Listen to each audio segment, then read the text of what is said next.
नमस्कार दोस्तों, आप सभी का स्वागत है। आज हम साइंस के इम्पोर्टेंट प्रश्न पढ़ेंगे। देखिए, सबसे पहला प्रश्न है, निम्न में से कौन सी धातु जो कमरे के ताप पर द्रव अवस्था में पाई जाती है? सोडियम, जिंक, पारा यानी कि कॉपर। तो जो पारा यानी कि जो मरकरी है, कमरे के ताप पर द्रव अवस्था में पाई जाती है। अगला प्रश्न है, अधातु जो कमरे के ताप पर द्रव अवस्था में पाई जाती है। यहाँ अधातु पूछा गया है, तो पारा तो द्रव अवस्था में पाई जाती है, लेकिन ये धातु हैं सल्फर, कार्बन और ब्रोमीन। तो ब्रोमीन एक ऐसी अधातु है जो कि कमरे के ताप पर द्रव अवस्था में पाई जाती है, जिसे ब्रोमीन जल भी कहते हैं। अगला प्रश्न है हमारा दोस्तों, सबसे कठोर पदार्थ है। तो लिथियम, हीरा, ग्रेफाइट और पोटेशियम। तो सबसे कठोर क्या है? हीरा। अगला, निम्न में से किस धातु को चाकू से काटा जा सकता है? तो टंगस्टन, कैल्शियम, सोडियम और एल्यूमिनियम। तो दोस्तों, जो सोडियम और पोटेशियम है, इन धातुओं को चाकू से काटा जा सकता है और इनकी क्रियाशीलता अत्यधिक होती है, अतः इन्हें मोम से ढककर या फिर केरोसिन में डुबोकर रखा जाता है। अगला है, धातु ऑक्साइड किस प्रवृत्ति के होते हैं? तो धातु ऑक्साइड अम्लीय, क्षारीय, उदासीन, उपरोक्त सभी। तो धातु ऑक्साइड क्षारीय प्रवृत्ति के होते हैं, जबकि अधातु के ऑक्साइड अम्लीय प्रवृत्ति के होते हैं। अगला प्रश्न है, अधातु के ऑक्साइड किस प्रवृत्ति के होते हैं? तो अधातु के ऑक्साइड अम्लीय, उदासीन, क्षारीय, उपरोक्त सभी। तो अधातु के ऑक्साइड अम्लीय प्रवृत्ति के होते हैं। अगला है, सोडियम धातु को किस में रखा जाता है? तो जल में, मिट्टी के तेल यानी केरोसिन में, अम्ल में, पेट्रोल में। तो इनको मिट्टी के तेल में रखा जाता है सोडियम धातु, और इसका जो प्रतीक है वो Na होता है, क्योंकि इसका नाम है, लेटिन नाम है नेट्रियम। इसका लेटिन नाम क्या है? नेट्रियम। अगला है, अधातु जो विद्युत की सुचालक होती है। हीरा, नाइट्रोजन, सल्फर, ग्रेफाइट। तो ग्रेफाइट ऐसी अधातु है। ग्रेफाइट जो हमारी जो पेंसिल है, ये पेंसिल का नुक्का दिखाई दे रहा है, ये ग्रेफाइट का बना होता है। ये क्या है? विद्युत का अच्छा चालक होता है, यानी कि सुचालक होता है। अगला प्रश्न दोस्तों, विद्युत तारों की वेल्डिंग के लिए प्रयुक्त मिश्र धातु किसकी बनी होती है? तो कांसा, पीतल, सोल्डर, अमलगम। तो दोस्तों, जो सोल्डर जो होता है वो जो है विद्युत तारों की वेल्डिंग जो होती है, और ये जो सोल्डर जो होता है ये होता है सीसा प्लस टीन, यानी कि लेड प्लस टीन, इन दो धातुओं का मिश्रण होता है सोल्डर। अमलगम मरकरी के साथ कोई भी धातु हो सकती है। पीतल जो होता है वो कापर यानी कि तांबा प्लस जिंक का मिश्रण है। और जो कांसा जो होता है, कांसा भी दो धातुओं का मिश्रण होता है। अगला प्रश्न हम स्टार्ट करते हैं। कांसा जो होता है वो होता है कॉपर प्लस टीन का। कांसा किसका होता है? तांबा प्लस टीन यानी कि स्टेनस। अगला है, शुद्ध सोना कितना कैरेट का होता है? 22 कैरेट, 20 कैरेट, 24 कैरेट, 26 कैरेट। तो शुद्ध जो सोना होता है वो 24 कैरेट का होता है। सीने बार किसका है? इसके कापर का, मर्क्यूरी का, लोहे का और तांबे का। तो सीने बार जो है मर्क्यूरी का अयस्क होता है, यानी कि मर्क्यूरी के साथ कोई भी धातु ले लेंगे जैसे सोडियम, तो इसको सोडियम अमलगम कहते हैं। सोडियम अमलगम यानी कि सोडियम के साथ कोई भी धातु तो सोडियम अमलगम कहलाता है। यहाँ सीने बार की बात करें तो सीने बार है मर्क्यूरी का, यानी कि HgS। ये सीने बार है HgS, मर्क्यूरिक सल्फाइड। निम्न में से उत्कृष्ट गैस नहीं है? तो helium, neon, argon, krypton, xenon, radon, ये उत्कृष्ट गैसें हैं, जबकि ऑक्सीजन उत्कृष्ट गैस नहीं है। अगला है, सल्फाइड अयस्कों से धातु प्राप्त करने की कौन सी विधि?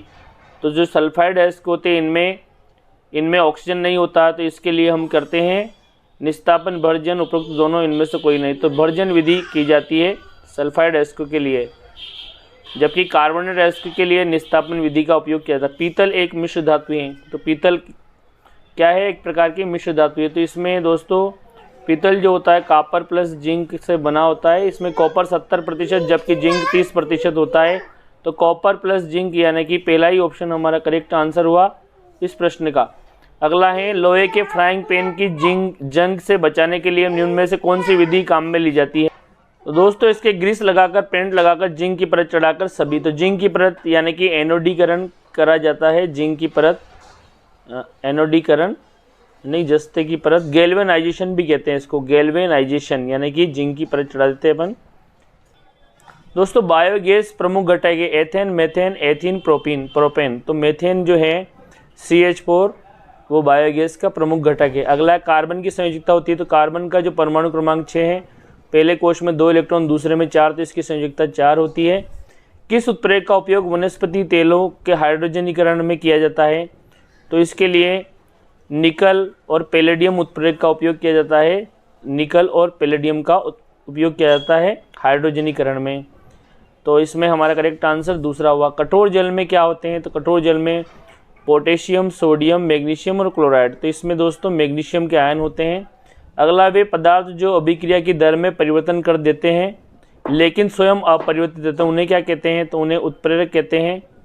तो उत्प्रेरक क्या करते हैं? अभिक्रिया के वेग को बढ़ा देते हैं, घटा देते हैं, लेकिन स्वयं अपरिवर्तित रहते हैं, उत्प्रेरक कहलाते हैं। अगला है अपमार्जक सामान्यतः होते हैं। तो आर यानी कि एल्किल समूह है, COONA, RCOOK, RSO4Na और RCOOR। तो ये जो अपमार्जक जो होते हैं डिटर्जेंट, वो सल्फोनेट के लवण होते हैं।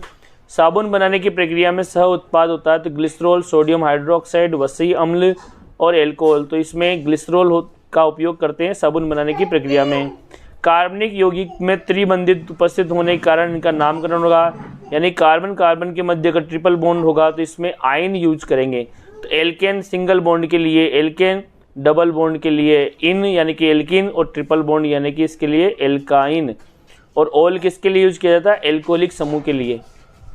अगला प्रश्न है असंतृप्त हाइड्रोकार्बन कहलाते हैं एल्केन, एल्काइन, एल्किन और एल्कोहल। तो असंतृप्त हाइड्रो जो कार्बन है, संतृप्त जो हाइड्रोकार्बन जिनमें कार्बन कार्बन के मध्य सिंगल बॉन्ड होता है उन्हें एल्केन कहते हैं, जबकि डबल बॉन्ड वाले एल्किन कहलाते हैं, जबकि ट्रिपल बॉन्ड वाले एल्काइन कहलाते हैं। अगला है एल्केन का आणविक सूत्र है।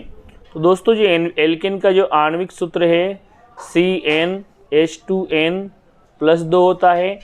तो यानी कि C2H6 की बात कर रहे हैं यहाँ पे। तो देखिए कार्बन 2 हैं और हाइड्रोजन की संख्या कितनी है?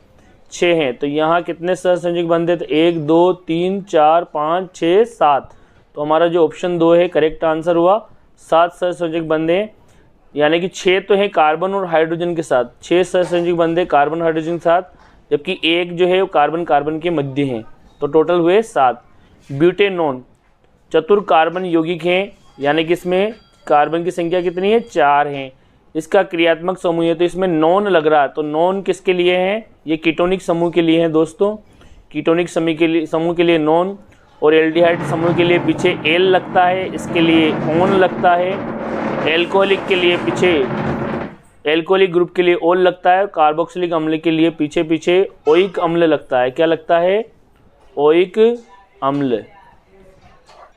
अगला प्रश्न दोस्तों, तत्वों के वर्गीकरण हेतु त्रिक नियम किसने दिया था? तो त्रिक नियम न्यूलैंड ने, डोबेराइनर ने, मेंडलिप ने, मोजले ने। तो न्यूलैंड के जो त्रिक जो डोबेराइनर के त्रिक हैं, जबकि न्यूलैंड ने अष्टक दिया था। तो यहाँ डोबेराइनर के त्रिक यानी कि 3 तत्वों को इस प्रकार जमाया था कि दोनों तरफ के जो तत्व हैं उनके जो परमाणु भार का जो एवरेज जो बीच वाले तत्व के बराबर था।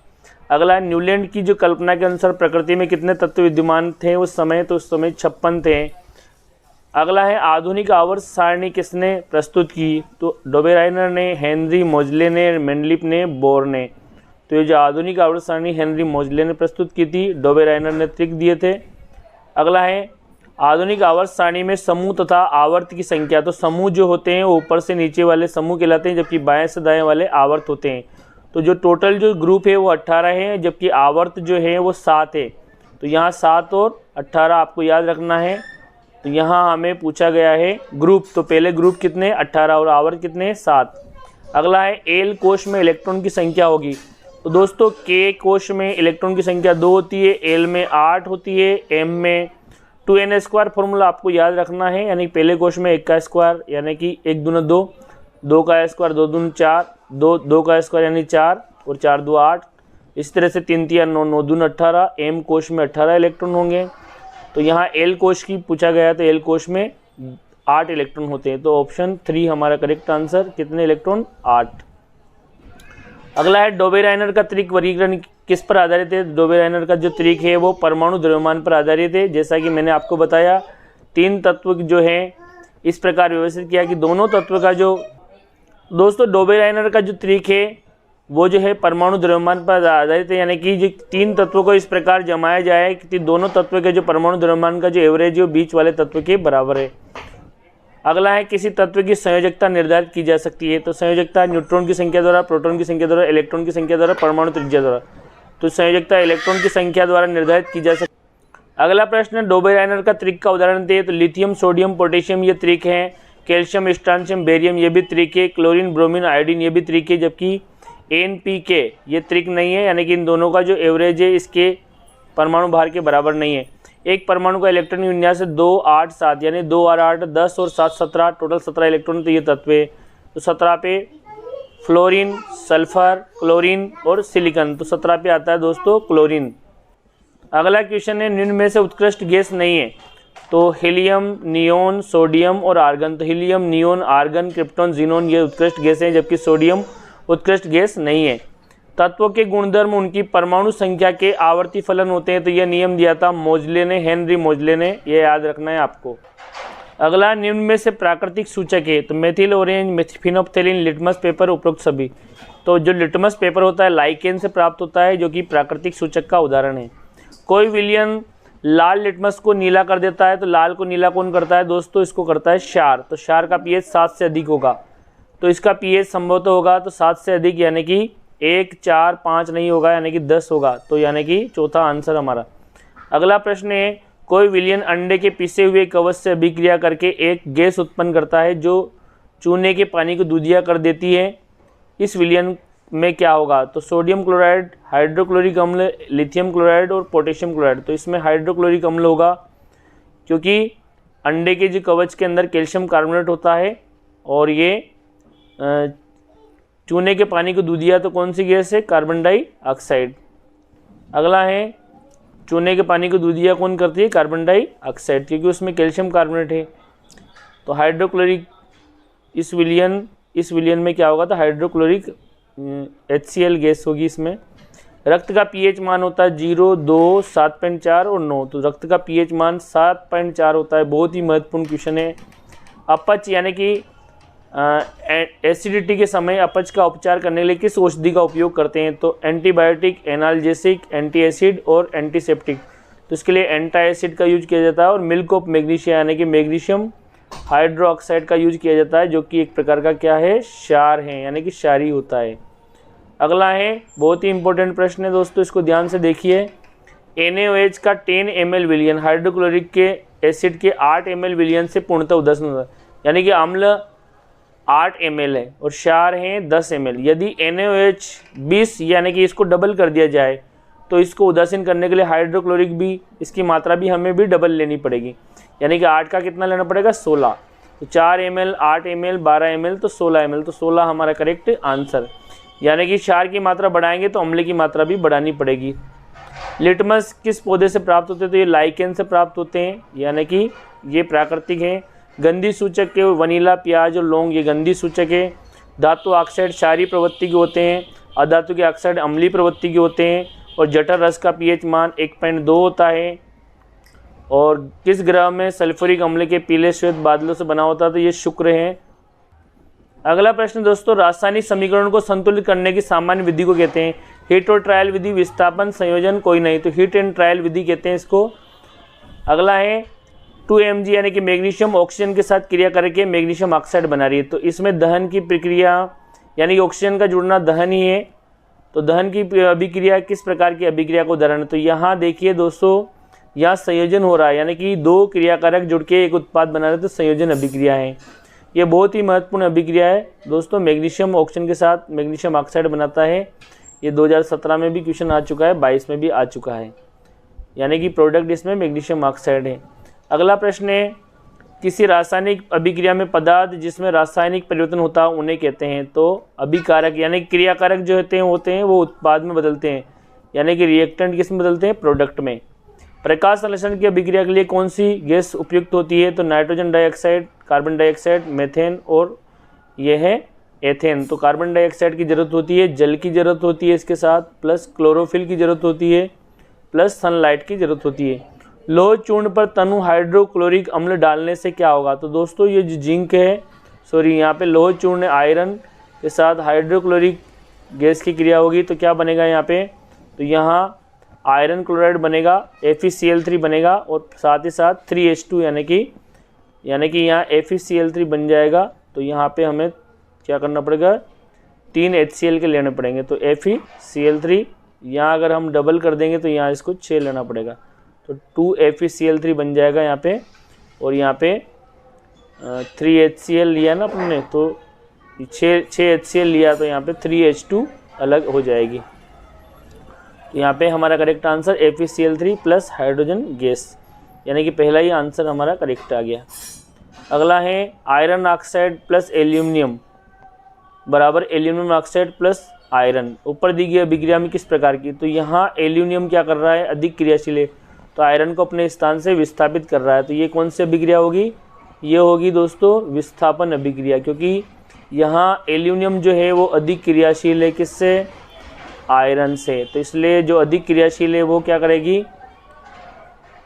एल्यूमिनियम अधिक क्रियाशील है, तो अधिक क्रियाशील धातु कम क्रियाशील को अपने स्थान से विस्थापित कर देती है। यहाँ F2 है तो यहाँ आप F ही कर लेना, क्या करोगे वहाँ पे Fe2O3 आयरन ऑक्साइड।